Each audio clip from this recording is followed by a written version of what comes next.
राहुल गांधी अगर ये बात कह रहे हैं अमेरिका के टैक्सेस में कि देश में बेरोजगारी बढ़ी है, चाइना हमसे बेहतर कर रहा है, क्या ये फैक्चुअली इनकरेक्ट है? भाई मेरी जानकारी में तो नहीं।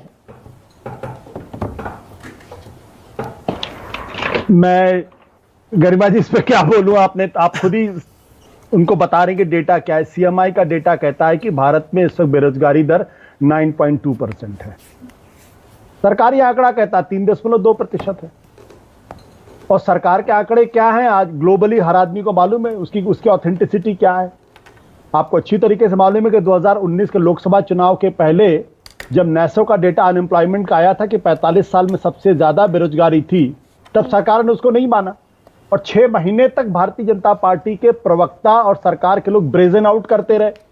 और जब चुनाव हो गया तो उसके बाद प्रकाश जावड़ेकर ने बड़े धीमे से मान लिया, हाँ ये बात सही है। ये तो रिजर्व बैंक ऑफ इंडिया का डेटा है भाई कि 45 सालों में इस देश की हाउस होल्ड सेविंग सबसे कम है।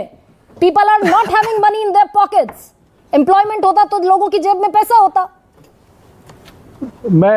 इसलिए मैं ये कहना चाह रहा हूं कि सबसे बड़ी बात तो ये कि मैं भारतीय जनता पार्टी को बहुत मुबारकबाद देता हूं कि वो राहुल गांधी को इस देश का सबसे बड़ा नेता बना के मानेंगे। जितना राहुल गांधी के ऊपर हमला करेंगे, जितना राहुल गांधी के बारे में टिप्पणी करेंगे, उतना ही राहुल गांधी देखिए ये जो डिबेट आज शुरू हो रही कि वो देशद्रोही है। अभी मैंने शिवराज सिंह चौहान को सुना, वो कह रहे वो देशद्रोही है। भाई एक केंद्रीय मंत्री जो 3-4 बार के मुख्यमंत्री रह चुके हैं, क्या वो जो बात कहते हैं उसमें कोई गंभीरता है या नहीं है? अगर वो गंभीरता है तो वो कह रहे हैं कि राहुल गांधी देशद्रोह कर रहे हैं, तो राहुल गांधी इंटरनेशनल हिंदुस्तान के एयरपोर्ट पर उतरते ही उनको गिरफ्तार कर लेना चाहिए, क्योंकि जो आदमी देशद्रोही है उसको तो आप यूं ही नहीं खुला छोड़ सकते हैं। तो क्या शिवराज सिंह चौहान, नरेंद्र मोदी की सरकार राहुल गांधी के खिलाफ एफआईआर दर्ज करके दिल्ली एयरपोर्ट पर उतरते ही उन्हें अरेस्ट करेंगे? नहीं अरेस्ट करेंगे? सबसे बड़ा सवाल तो यही। और अगर नहीं करेंगे तो फिर मैं मान के चलता हूं कि शिवराज सिंह चौहान जैसे इतने गंभीर नेता एक बहुत ही छोटी सी बात कर रहे हैं सिर्फ प्रोपेगेंडा करने के लिए। इसके अलावा दूसरा कोई तर्क नहीं है, क्योंकि आप देशद्रोह का आरोप किसी आदमी के ऊपर इतने सस्ते में नहीं लगा सकते।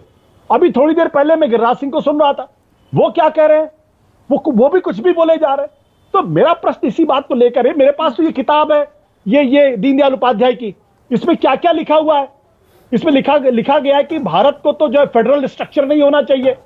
इसमें यह भी लिखा गया है कि भारतीय महिलाओं पुरुषों को डिवोर्स का अधिकार नहीं होना चाहिए क्योंकि यह धर्म सम्मत नहीं है। इसमें यह भी लिखा हुआ है कि भारत को धर्मराज्य होना चाहिए। तो जरा पूछिए भारतीय जनता पार्टी के प्रवक्ता से कि भारत को धर्मराज्य घोषित करेंगे कब करेंगे? लेकिन क्या आशु, क्या ये भी एक मैटर ऑफ कंसर्न है क्या कि चाइना, जिसके साथ हम एलएसी पर, लाइन ऑफ एक्चुअल कंट्रोल पर अभी तक का हिस्ट्री का सबसे बड़ा स्ट्रेस फेस ऑफ कर रहे हैं, राहुल गांधी को क्या यहां पर एहतियात बरतना चाहिए चीन पर या ऐसे सेंसिटिव मुद्दों पर कुछ बोलते हुए? बिल्कुल नहीं। बट जब भारत चीन के साथ जंग लड़ रहा था 1962 में, तो अटल बिहारी वाजपेयी ने क्या कहा था? अटल बिहारी वाजपेयी ने जवाहरलाल नेहरू की तीखी आलोचना की, और यहां तक नहीं, उन्होंने यह भी कहा कि संसद बुलाई और इस पर चर्चा होनी चाहिए। और पंडित जवाहरलाल नेहरू ने संसद बुलाई, संसद में चर्चा हुई। तब तक जवाहरलाल नेहरू ने यह नहीं कहा कि आप युद्ध के दौरान संसद को बुला के भारतीय सेना का मनोबल गिरा रहे हैं। यह नई व्याख्या है। नई व्याख्या इसलिए है क्योंकि चीन भारत की जमीन पर कब्जा करके बैठा हुआ है और भारत की सरकार उस सच्चाई को छुपाना चाहती है। हकीकत यह है, और इस बात की पुष्टि एक बार नहीं कई बार हो चुकी है, आज भी उस सच्चाई को छुपाना चाहती है।